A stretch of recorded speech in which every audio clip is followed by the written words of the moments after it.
السلام على رسول الله وعلى آله وصحبه أجمعين. ما بعد.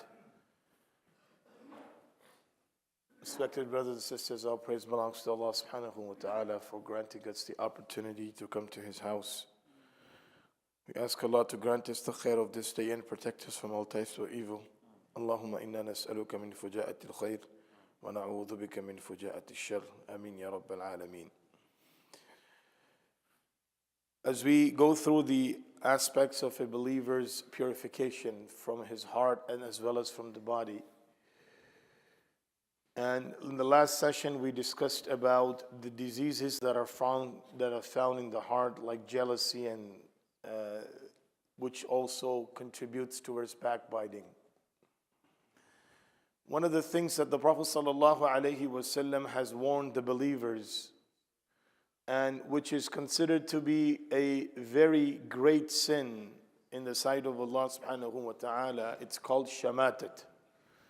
From the dua which Imam al-Tirmidhi rahimahullah mentions on the authority of Abdullah bin Abbas as well as Ali bin Abi Talib radiyallahu anhuma, that kana min ad'iyat Nabiy sallallahu alayhi wa sallam, from the daily du'as of the Prophet sallallahu alayhi wa sallam was, Allahumma inni a'udhu bika min jahdi al-bala'i wa darki al-shaqa'i wa su'i al-qada'i wa shamatati al-a'da. That Allah subhanahu wa ta'ala, Rasul alayhi salatu wa salam, is asking protection from certain things and asking Allah subhanahu wa ta'ala to move these things away from him because they are harmful. What is shamatatul a'da is when you are having a dispute with someone, there has been an argument, there has been something that has gone between you and them which is not healthy, and you continue to live upon this, because the longer you keep the dispute, the worse it gets inside the heart of an individual. And this is why the Prophet ﷺ said, if someone has a disagreement with someone, make sure it doesn't cross the limit of 3 days. Try to resolve it within 3 days.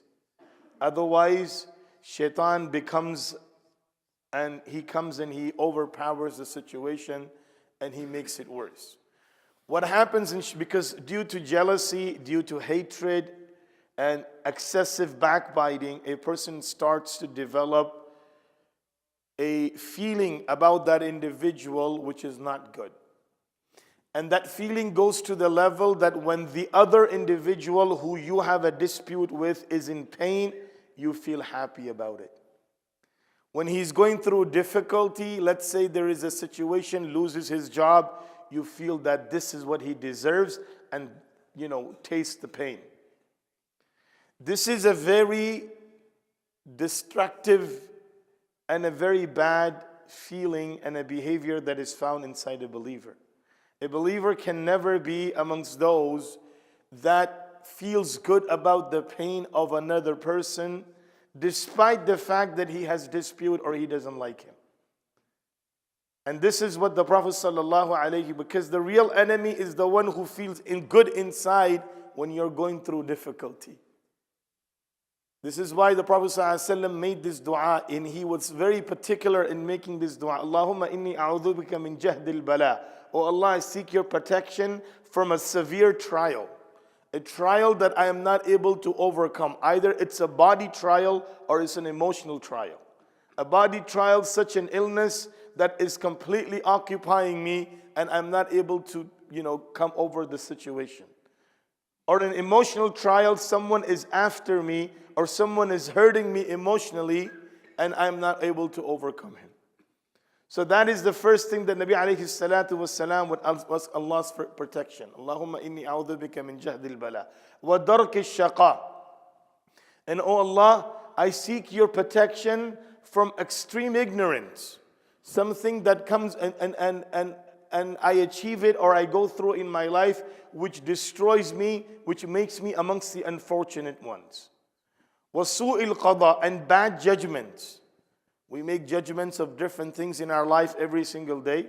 So su'il qada, asking Allah that, oh Allah, in any of my matters, protect me from making such a judgment which will bring harm to my deen or which will bring harm to my dunya. وَشَمَاتَةِ الْأَعْدَاءِ, and oh Allah, protect me from the happiness of my enemy or mockery of my enemy.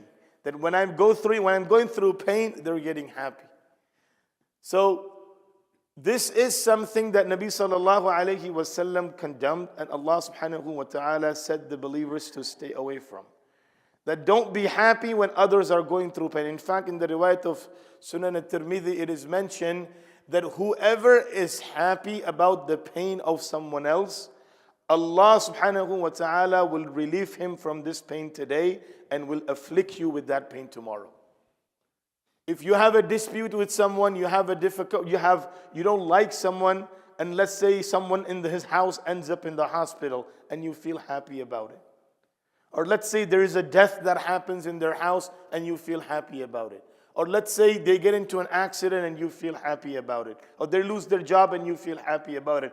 Just because of the fact that you have a dispute and you don't like that individual.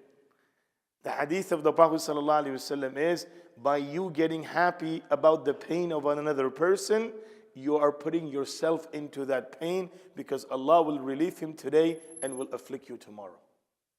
So we have to be very careful. And shaitan, he is there to destroy our actions, destroy our good deeds, destroy our iman. And he works really hard in that. He works really hard in that. That he makes sure that you are not getting closer to Allah subhanahu wa ta'ala. And you are not being amongst those who's been forgiven by Allah and who has been protected by Allah subhanahu wa ta'ala. So as believers, we move around, we go. There are things that are going to happen, and you're not going to agree with each other. You're not going to have the same mentality of the other individual. But keep it to that opinion. Keep it to that matter. Don't take it to the next level where you start having bad feelings about that individual in your heart, because that's going to destroy us, and that feeling is going to make it worse for us in the future, in dunya as well as in akhirah. We ask Allah's protection. We ask Allah to make us among those who are fulfilling the orders of Allah, fulfilling the orders of fulfilling the sunnah of the Prophet ﷺ, and fulfilling the rights of everyone that Allah subhanahu wa ta'ala has made us responsible. Ameen ya Rabbal Alameen. Jazakumullahu khairan. Subhanallahi wa bihamdihi. Subhanakallahumma wa bihamdik. Wa nashhadu an la ilaha illa